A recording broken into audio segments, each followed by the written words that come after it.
Halo semuanya, selamat datang di pemaparan kita kali ini. Pernah kepikiran nggak sih kenapa wilayah lembah sungai kita tuh kayaknya langganan banget kebanjiran? Padahal curah hujannya terasa biasa-biasa aja. Nah jawabannya tuh ternyata jauh lebih ribet dari sekedar hujannya lagi deres. Hari ini kita bakal membedah data diagnostik dari riset geologi dan tata ruang. Bayangin aja saat ini Anda adalah seorang ahli geologi lingkungan yang lagi ngasih masukan krusial ke para perencana kota. Yuk kita bongkar bareng-bareng anatomis sebenarnya dari risiko banjir di daerah aliran sungai kita. Agenda kita hari ini lumayan padat dan menarik. Kita akan mulai dari cetak biru daerah aliran sungai, kemudian membahas tanah vulkanik, topografi, pergeseran lahan industri, efek pengganda limpasan, sampai akhirnya kita bahas strategi mitigasi cerdas. Sip, kita masuk ke bagian 1, cetak biru daerah aliran sungai. Mari kita lihat fondasi dasar dari lingkungan lokal kita. Nah, ini dia pertanyaan sejuta umat buat para perencana kota. Kenapa sih banjir ini kayak tamu tak diundang yang rutin banget mampir? Kalau kita lihat data geospasialnya, masalahnya bukan cuma pada satu faktor tunggal. Ini adalah sebuah persamaan yang menggabungkan kerentanan geologis alami yang memang udah ada dari sananya, ditambah sama aktivitas pembangunan manusia yang super agresif. Buat mecahin teka-teki ini, kita harus gali lebih dalam dan melihat ke bawah tanah kita. Lanjut ke bagian 2. Tanah vulkanik si spons alami kita. Akar masalahnya ada di batuan dasar dan jenis tanah yang kita injak setiap hari.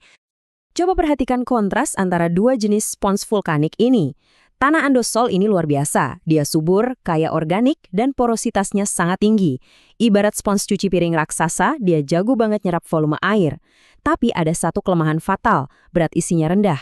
Jadi kalau dia udah kebanyakan nyerap air atau ditimpa beban infrastruktur yang berat, tanah ini gampang banget goyah dan nggak stabil.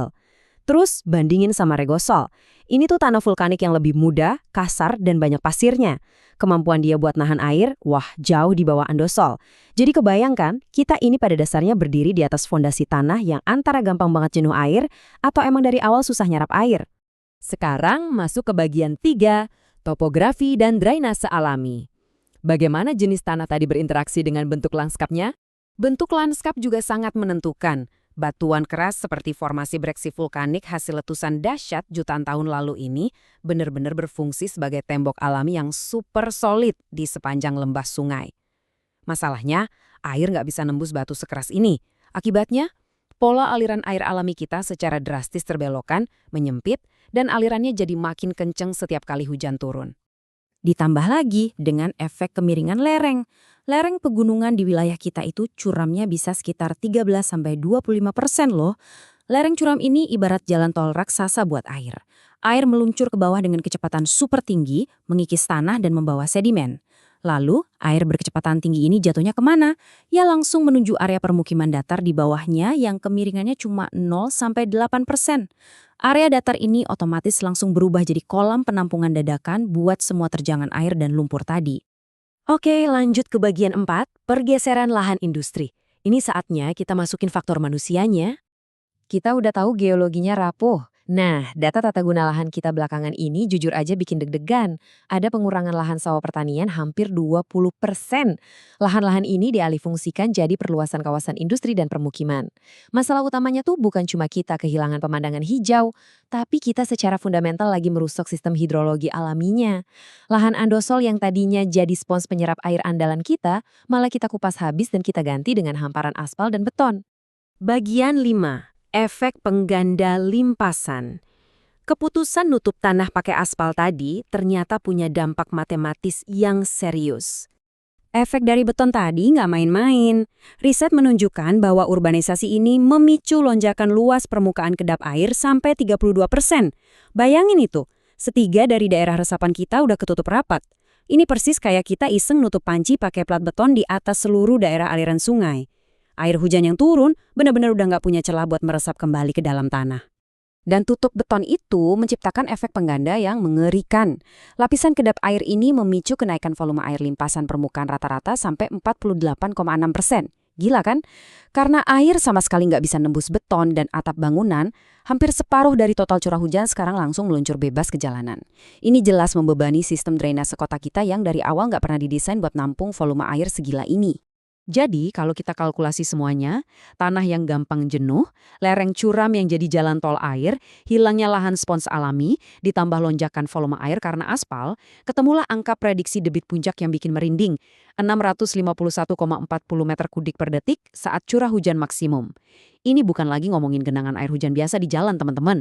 Dengan durasi konsentrasi yang sangat singkat, arus sekuat ini sanggup memicu banjir bandang yang bisa menyeret bongkahan batu, batang pohon besar, sampai aliran lumpur yang merusak apa saja di jalurnya. Terakhir, bagian 6, strategi mitigasi cerdas. Datanya memang mengintimidasi, tapi kita punya solusinya. Buat para perencana kota, ini langkah krusialnya. Pertama, suka nggak suka, kita mutlak butuh intervensi struktural. Di titik-titik kritis dengan arus paling kencang, kita wajib membangun benteng fisik. Kita bicara soal pembangunan tanggul pelindung, konstruksi bendung, dan eksekusi proyek normalisasi sungai besar-besaran. Infrastruktur fisik ini sangat penting buat menahan gempuran awal dan mengarahkan luapan ratusan kubik air per detik tadi secara aman agar nggak menghantam permukiman. Tapi ingat ya, kita nggak bisa menyembuhkan masalah beton murni cuma dengan beton baru. Intervensi non-struktural ini nggak kalah pentingnya. Ada satu terobosan sains yang keren banget, yaitu aplikasi biochar ke tanah vulkanik kita. Biochar ini bisa menstabilkan pH dan memperbaiki struktur tanah, sehingga daya serapnya bisa pulih. Selain itu, dan ini yang paling esensial, tegakkan aturan zonasi dengan sangat ketat. Kunci rapat-rapat zona rawan banjir dari izin pembangunan, dan pastikan kita mengkonservasi ruang terbuka hijau yang tersisa.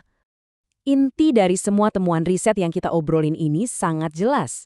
Pengelolaan tata guna lahan yang berkelanjutan melalui konservasi daerah resapan dan drainase alami itu krusial banget. Kita emang gak mungkin menghentikan roda urbanisasi, tapi kita punya kekuatan untuk mengarahkan lajunya. Cara kita merencanakan tata kota nggak boleh lagi arogan melawan hukum alam. Pembangunan ke depan harus benar-benar menghormati anatomi tanah, topografi lereng, dan kapasitas sungai tempat kita tinggal. Nah, sebagai penutup pemaparan ini, saya mau meninggalkan satu pertanyaan mendasar buat bahan renungan. Coba pikirkan ini saat rapat tata kota Anda berikutnya. Apakah keputusan zonasi kita nanti bakal bekerja sejalan dengan geologi lingkungan kita? Atau justru malah melawannya? Buktinya udah jelas banget di depan mata. Pilihan yang kita buat hari ini benar-benar menentukan masa depan kota kita. Apakah kita akan hidup harmonis berdampingan dengan alam atau malah tenggelam di bawahnya? Terima kasih banyak udah ngikutin pemaparan kali ini. Semoga insight ini bikin kita lebih melek dan cerdas dalam merencanakan masa depan. Sampai jumpa lagi.